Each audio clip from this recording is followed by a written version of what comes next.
اللہ اللہ اللہ اللہ۔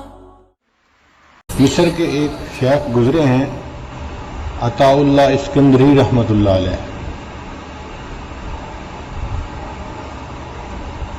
شاذلیہ سلسلہ کے بزرگ تھے، مگر اللہ نے ان کو بڑی معرفت سے نوازا تھا۔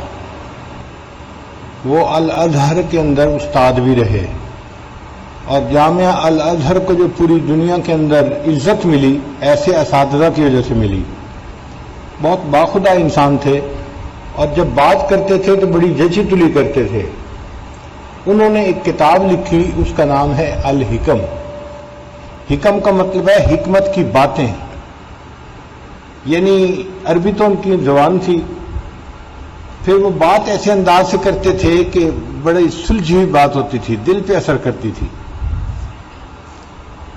ہمارے اکابر علماء دیوبند میں حضرت مولانا خلیل الرحمن رحمۃ اللہ علیہ، جو حضرت شیخ الحدیث رحمۃ اللہ علیہ کے شیخ تھے، تو ان کا یہ معمول تھا کہ وہ رمضان مبارک میں اس کی حکم کا درس دیا کرتے تھے۔ آج سے تقریباً کوئی 2-3 سال پہلے ہم نے بھی اعتکاف میں اس کتاب کی حکم کا درس دینا شروع کیا، اور اس دفعہ پھر اس آج کی مجلس میں دل یہی چاہتا ہے کہ ان کی حکم میں سے کچھ حکمت بھری باتیں آپ کے سامنے بتائی جائیں۔ وہ اللہ کے بڑے مقبول بزرگ تھے۔ مجھے مصر میں ان کی قبر پہ فاتحہ کے لیے جانے کا موقع ملا، تو میں بڑا حیران ہوا کہ جہاں ان کی قبر تھی اس کے دروازے کے بالکل قریب ایک محدث تھے، ابن حمام رحمۃ اللہ علیہ، کمال ابن حمام، ان کی قبر تھی۔ تو مجھے بڑی حیرت ہوئی کہ میں نے کتابوں میں ان کا نام تو پڑھا ہوا تھا کہ یہ اتنے بڑے محدث گزرے ہیں، اور ان کی قبر بالکل ان کے دروازے کے ساتھ بنی ہوئی ہے۔ پھر بعد میں نے کتابوں میں حالات پڑھے تو بتایا کہ ایک مرتبہ ابن حمام رحمۃ اللہ علیہ ان کے مزار پہ فاتحہ کے لیے گئے، اور جاتے ہوئے راستے میں وہ قرآن مجید کی تلاوت کر رہے تھے۔ تلاوت کرتے کرتے جب وہ بالکل قبر کے پاس پہنچے تو انہوں نے قرآن مجید کی آیت پڑھی، فَمِنْهُمْ شَقِيٌّ وَسَعِيدٌ، یہ قرآن مجید کی آیت ہے۔ تو انہوں نے اس وقت قرآن مجید کی یہ آیت پڑھی، تو جیسے ہی پڑھی تو علامہ فرماتے ہیں کہ مجھے ان کی قبر سے آواز آئی، لیس منا شقی، کہ ہمارے اندر شقی کوئی نہیں ہے، بدبخت نہیں ہے، جو ہمارے ساتھ جڑا ہے وہ سعید ہے۔ اس آواز کو سننے کے بعد علامہ ابن حمام نے وصیت فرمائی کہ جب میں مروں تو مجھے ان کی قبر کے دروازے کے قریب دفن کیا جائے۔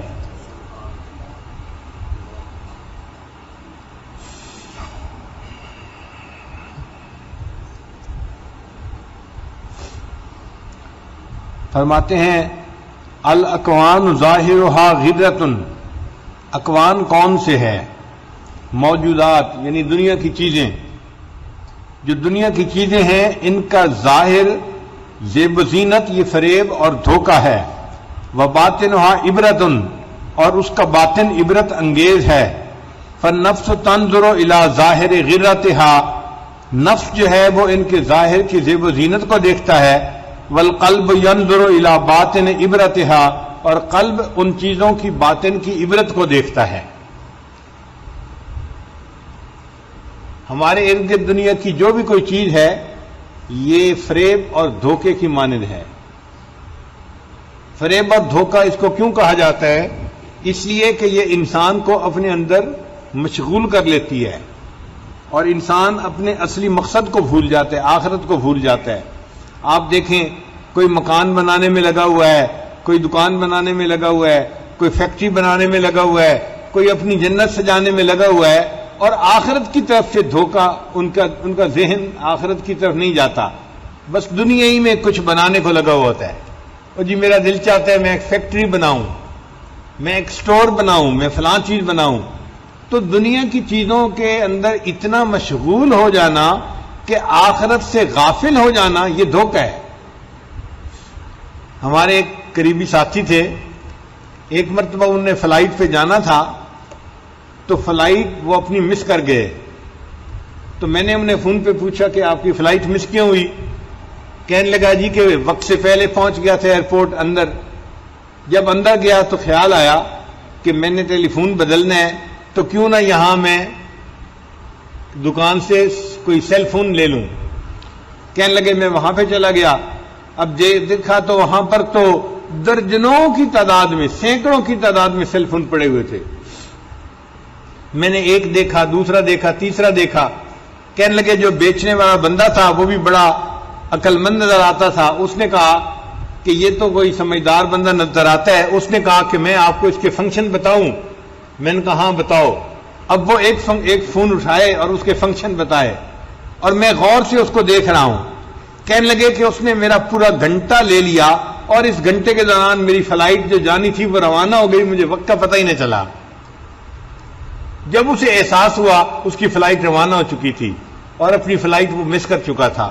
اس کو کہتے ہیں دھوکہ، کہ وہ ایک کام کے اندر ایسا لگا کہ اپنے اصلی مقصد کو بھول گیا. مجھے اپنے طالب علمی کے زمانے کی بات یاد آتی ہے. یونیورسٹی میں میرا ایک کلاس فیلو تھا حافظ صاحب. بہت ذہین انسان تھا مگر بڑا رٹو تھا. ایسا چیز کو رٹتا تھا کہ بالکل فوٹوگرافک میموری تھی اس کی. میری نظر میں وہ مجھ سے زیادہ ذہین تھا، لیکن جب بھی امتحان ہوتا تو میرے نمبر زیادہ ہوتے تھے. میں فرسٹ آ جاتا، وہ سیکنڈ آتا. تو میں نے بڑا ایک مرتبہ غور کیا کہ آخر اس کی وجہ کیا ہے. وجہ اس کی یہ تھی کہ اس کو یاد تو مجھ سے زیادہ سب کچھ ہوتا تھا، مگر جب پیپر حل کرنا ہوتا تھا تو اسے پیپر حل کرنے کا آئیڈیا نہیں تھا. وہ بیٹھتا تھا اور پہلا سوال اتنا اچھے طریقے سے کرتا تھا کہ آدھے گھنٹے کی بجائے گھنٹہ ڈیڑھ گھنٹہ اسی پہلے سوال میں لگا دیتا تھا. اب سوال ایسے ہوتے ہیں کہ ہر سوال کو آدھا گھنٹہ دیا جائے تو 2.5 گھنٹے، اور آخری آدھا گھنٹہ ان کو چیک کرنے کا کہ غلطی تو نہیں کہیں ہو گئی. میں جب پیپر حل کرتا تھا تو میں ہر سوال کو آدھا گھنٹہ دیتا تھا اور آدھے گھنٹے میں اس کو مکمل کر کے پھر دوسرا سوال کرتا تھا، پھر تیسرا، اور آخری جب آدھا گھنٹہ رہ جاتا تھا تو میں اپنے پیپر دیکھتا تھا کوئی غلطی تو نہیں. اگر غلطی ہوتی تو اس کو کریکٹ کر لیتا تھا. اس کی وجہ سے میرے پیپر کے نمبر ہمیشہ زیادہ آ جاتے تھے.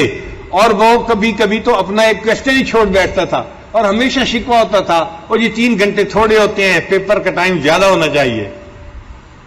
اس کو یہ نہیں سمجھ تھی کہ بھئی پیپر کا ٹائم تو ٹھیک ہے لیکن وقت کا خیال رکھنا ہوتا ہے. جب بیٹھے اور انسان گھڑی دیکھے ہی نہ اور پتہ ہی نہ ہو کہ کتنا وقت باقی رہ گیا تو وہ کیا پیپر حل کرے گا. تو جس طرح پیپر حل کرنے کے دوران پیپر لکھنے والے طالب علم کو احساس ہوتا ہے کہ میرے اب کتنا وقت باقی رہ گیا، اسی طرح اس دنیا میں ہم امتحان گاہ میں ہیں. ہمیں ہر کام کرتے ہوئے یہ بات ذہن میں رکھنی چاہیے کہ ہماری زندگی کا 1 دن اور کم ہو گیا. پھر اگلے دن پھر یہی سوچ ہونی چاہیے آج میری زندگی کا 1 دن اور کم ہو گیا، آج 1 دن اور کم ہو گیا. اگر انسان بھول جائے گا تو یہ گویا دھوکے میں پڑ جائے گا. اور کئی بندے تو ایسے کاموں میں لگتے ہیں کہ انہیں بالکل موت یاد ہی نہیں آتی. ہم نے ایک واقعہ سنا تھا چھوٹے ہوتے ہوئے کہ ایک مسجد کے جو ہے دروازے کے ساتھ دکانیں بنی ہوئی تھیں. تو تبلیغ جماعت کے لوگ گشت کرنے کے لیے گئے تو دکاندار کو کہا کہ بھئی آؤ نماز پڑھ لیں. اور وہ مسجد کے دکان کا کرایہ دار ہے. کہنے لگا جی میرے پاس تو گاہک ہیں، فرصت ہی نہیں کہ میں اندر مسجد میں جا کے جماعت سے نماز پڑھوں. تو وہ لوگ واپس آ گئے. جب نماز پڑھ کے نکلے تو دیکھا کہ دکان سے اس بندے کا جنازہ نکل رہا تھا. وہ مسجد کی دکان کا دکاندار تھا مگر مسجد میں نماز نہیں پڑھتا تھا. یہ دھوکہ ہے کہ انسان اپنی دنیا میں لگ کے اپنی آخرت کو بھول جائے. یہ دنیا کا ظاہر اتنا زیب و زینت والا ہے، اتنا خوبصورت ہے.